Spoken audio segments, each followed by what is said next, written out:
Hi friends, welcome to my YouTube channel. So ప్రస్తుతం మనం ఈ వీడియోలో ఇందిరమ్మ ఇల్లు గురించి అయితే ఒక న్యూ అప్డేట్ అయితే రావడం అని జరిగింది. సో ఆ అప్డేట్ ఏంటి అంటే, ఇంతకుముందు అయితే మనకి ఇందిరమ్మ ఇల్లు వెబ్సైట్ అయితే మనకి గూగుల్లో అయితే మనం వెళ్ళి ఇందిరమ్మ ఇల్లు స్టేటస్ అని మనం టైప్ చేస్తే ఓపెన్ అయితే అవుతుండే ఫస్ట్. సో ఇప్పుడైతే ఆ వెబ్సైట్ అనేది క్లోజ్ అయితే చేయడం అని జరిగింది.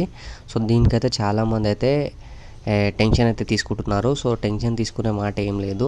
సో ఆ వెబ్సైట్ అనేది మనకి అప్డేట్ కావడం అని జరుగుతుంది. సో దానివల్ల అయితే ఈ ప్రాబ్లం అనేది మనకి చూపిస్తుంది. అండ్ ఇంకొక విషయం ఏంటి అంటే, కొంతమంది L1లో సెలెక్ట్ అయితే అవ్వారు కదా, సో వాళ్ళ డేటా అనేది చూపించడం లేదు. అంటే వాళ్ళు ఆల్రెడీ పేమెంట్ గిట్ట తీసుకున్నారు first time, second time. So వాళ్ళ పేర్లు అండ్ డీటెయిల్స్ అయితే చూపిస్తలేదు. సో దానివల్ల ఈ ఎర్రర్ ప్రాబ్లం వస్తుంది. కాబట్టి ఈ వెబ్సైట్కి అనేది వాళ్ళైతే అప్డేట్ అనేది చేస్తున్నారు. అండ్ చాలామంది L2 లిస్ట్ వాళ్ళైతే ఉన్నారు కదా, సో అలాంటి వాళ్ళకు కొంతమందికి ఎంపీడీఆర్ పెండింగ్ అని చూపిస్తుంది కదా. సో ఆ ప్రాబ్లం గిట్ట రాకుండా, ఇంకా ఇప్పుడు ప్రజెంట్ 30,000 ఇల్లులు అయితే కేసీఆర్ ఇచ్చిన డబల్ బెడ్రూమ్ ఉన్నాయి కదా, సో అవి గిట్ట కొంతమందికి అయితే పంచారు. సో వాళ్ళ పేర్లు గిట్ట అయితే చూపించడం లేదు. కొంతమంది అయితే కరెక్షన్ గిట్ట చేయించుకున్నారు కదా, అంటే L1 వాళ్ళు L2లో పడ్డారు, L2 వాళ్ళు L3లో పడ్డారు అని.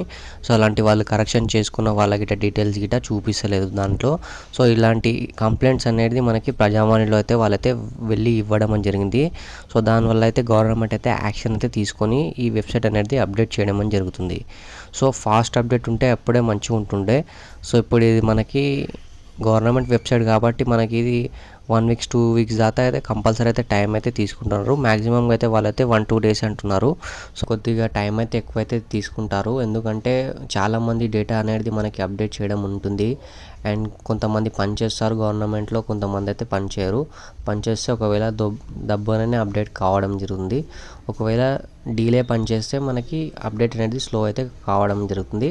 మీరు మాత్రం అయితే టెన్షన్ అయితే తీసుకోకండి. ఎవరైతే L2 అయితే ఉన్నారో వాళ్ళకైతే గుడ్ న్యూస్ రావాలని అయితే మనమైతే కోరుకుందాం. ఎందుకంటే చాలామంది అంటే కేసీఆర్ గవర్నమెంట్ ఉన్నప్పటి నుంచి అయితే అప్లై చేస్తున్నారు. సో అలాంటి వాళ్ళకి రావాలని అయితే మనం కోరుకుందాం. అండ్ ఈ ప్రాబ్లం అనేది మనకి ఇంకా 1 వీక్లో అయితే మనకైతే కంప్లీట్ కావడం జరుగుతుంది. ఇప్పుడు గవర్నమెంట్ అయితే ఫస్ట్ మనకైతే L1 L2 వాళ్ళకే ప్రిఫరెన్స్ అయితే ఇవ్వడం అని జరుగుతుంది. దాంట్లో L1 వాళ్ళకి అంటే వాళ్ళకి 5 లక్షలు అయితే ఇస్తున్నారని చెప్తున్నారు కదా. సో వాళ్ళకి ప్రిఫరెన్స్ ఇచ్చిన తర్వాత మనకి L2 కేటగిరీ వాళ్ళకైతే ఇప్పుడు నెక్స్ట్ రాబోతుంది. సో ఆల్రెడీ కొంతమందికి అయితే డబల్ బెడ్రూమ్ 30,000 డబల్ బెడ్రూమ్ కొల్లూరులో అయితే ఖాళీ ఉన్నాయి కదా. సో దాంట్లో అయితే కొంతమందికి అయితే ఎవరైతే ఇల్లు కావాలన్నారో సో వాళ్ళకి కొంతమందికి అయితే శాంక్షన్ కావడం జరిగింది. అండ్ మూసి మొన్న ప్రక్షాళన అయ్యింది కదా, సో అప్పుడు గిట్ట చాలామందికి అయితే ఈ ఇల్లు అయితే ఇచ్చారు. సో అలాంటి వాళ్ళ డేటా గిట్ట దీంట్లో చూపిస్తలేదు కాబట్టి ఇదైతే అప్డేట్ చేయడం అని జరుగుతుంది. దీనివల్ల అయితే పబ్లిక్ వెళ్ళి ప్రజావాణిలో అయితే కంప్లైంట్ అయితే ఇవ్వడం అని జరుగుతుంది, సార్ మా డేటా చూపిస్తలేదని. సో దానివల్ల అయితే ఈ యాక్షన్ అయితే తీసుకోవడం అని జరిగింది. సో అంతే ఫ్రెండ్, ఈ వీడియో అయితే మీకు యూస్ఫుల్ అవుతుందని చేశాను. సో వీడియో బాగుంటే తప్పకుండా లైక్, షేర్ అండ్ సబ్స్క్రైబ్ చేసుకోండి. నెక్స్ట్ వీడియోలో మళ్ళీ కలుద్దాం. జై Hind. Thank you for watching this video.